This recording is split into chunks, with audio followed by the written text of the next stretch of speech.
It's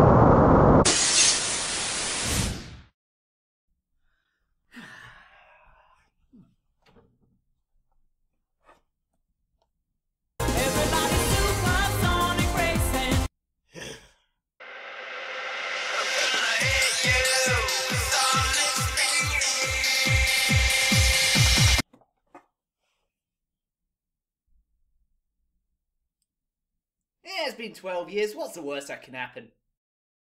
Okay, so it turns out a lot is still wrong with this concept. You would think after 9 years they would perfect it, or at least get close to making it decent, but it's still annoying and it still controls like soap in a prison shower. Ugh. I'm Jamie the Comic and this is Review of the Shit, the show I review shit you're too pussy to play. Let's just get on with Sonic Riders. Okay, so we have a few options here. Who wants to play a Sonic game just to have fun? It's all about the story, right? Now off the bat you will notice a hero section. This is because we are returning to the Sonic Adventure 2 style of story where we are able to play as the heroes as well as the dark side of the stories in the eyes of the Rider series villains, the Babylon Rogues. But don't worry, they are only in the Rider series so there is no need to learn a new set of characters.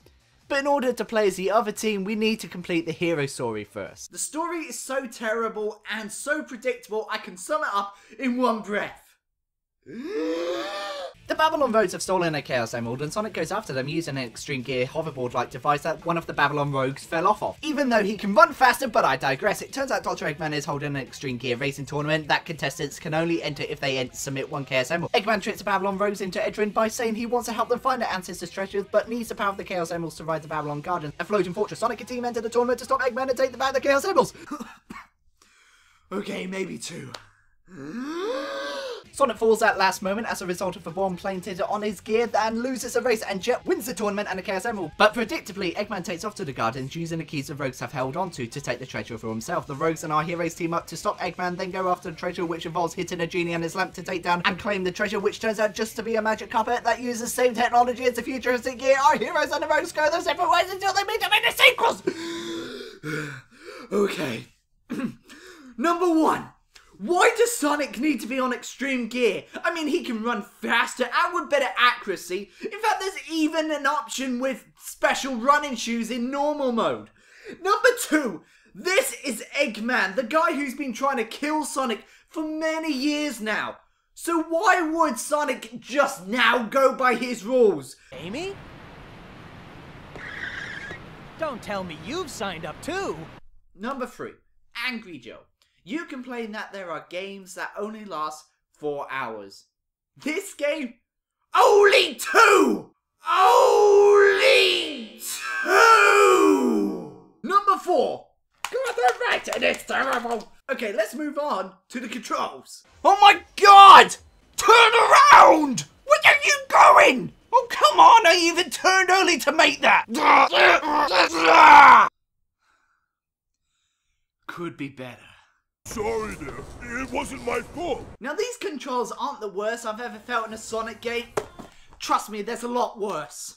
There are some very frustrating aspects to the controls. For example, it takes a large distance to turn, and if you get thrown in the opposite direction, you might as well hit reset, and the cornering works whenever it wants to. But what Sonic game isn't complete without terrible audio direction? Think you couldn't hear what they were saying in Sonic Adventure 2? Try Riders! You can hear them, but just barely. Sonic Adventure 2 was released in 2001. When was Riders? 2006! 5 years and you still can't manage your audio properly? Babylon Rogues were extreme gear specialists. Turn that shit down! The game may sound bad at times, but at least the visuals are decent. The CGI cutscenes look great, the gameplay is decent, but the in-game engine cutscenes seem off. First off, there is just too much colour. Going from the gritty CG cutscene straight to this is just blinding. It looks like they were trying to go for a more cartoon style, which seems more likely considering the terrible body movements and attempts at comedy that only 2-year-olds would find entertaining. But keeping that in mind, that's fine. But don't go from an almost gritty and dare I say realistic tone to a high colour saturation. Also, what is with the characters? They look so wooden. They look so wooden that when they do need to act out their emotions, they are so over the top that you would think this was made by a college student. And now it's time to move on to the dialogue. Are you with me? See how annoying that was? That's what it's like in Riders. The dialogue maybe not too great to work with in earlier games, but they still looked and felt more natural than... Whoa, what's this?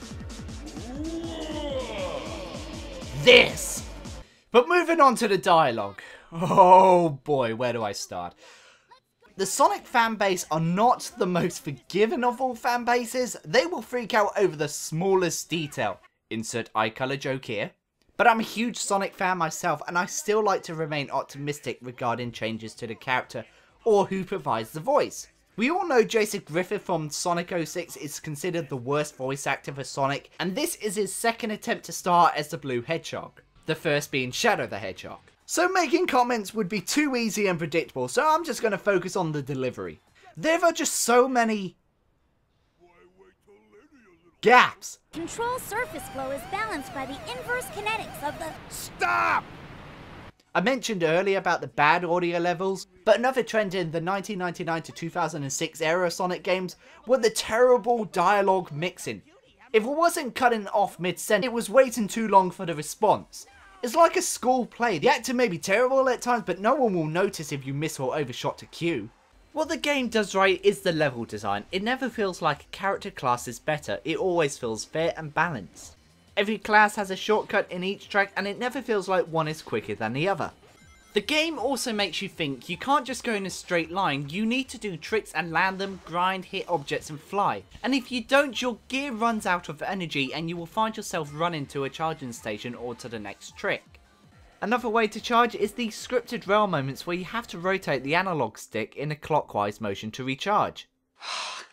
Don't you just hate games that make you do that with your thumb? I mean, I can't do it properly with just my thumb alone, so I have to use my entire hand and it just makes me look not well. Hey Jamie, you want to come into what?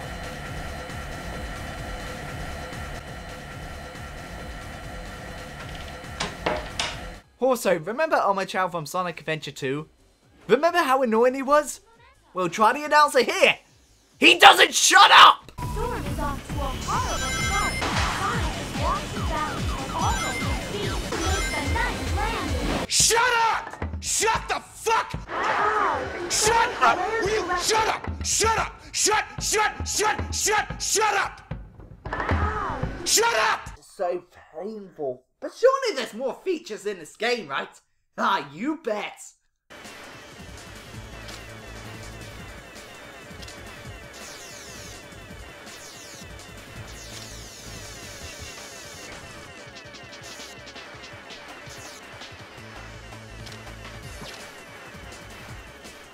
Why are you putting a hoverboard that can't turn into a small box? I have no idea what to do here. At first I thought it was a battle arena type minigame, but I spent 10 minutes and never got hit by the other characters. But I lost all my lives by falling off! Guys, I know the handling is shit for all the characters, so instead of rebalancing it just before release, why don't we take the piss and make a minigame out of it? I love it! There are also challenge missions. They're alright. There is also a survival race where you hold on to a Chaos Emerald and go through a set amount of gates. The catch is if you don't have hold of it, you have unlimited energy for your board. But if you have it, your energy goes down at a faster than normal rate. Do I feel a sense of enjoyment? Yes! This is actually a fun part of the game and it's really good if you have a group of friends to play with. Right, friend? Yeah, it's pretty shitty. What the fuck?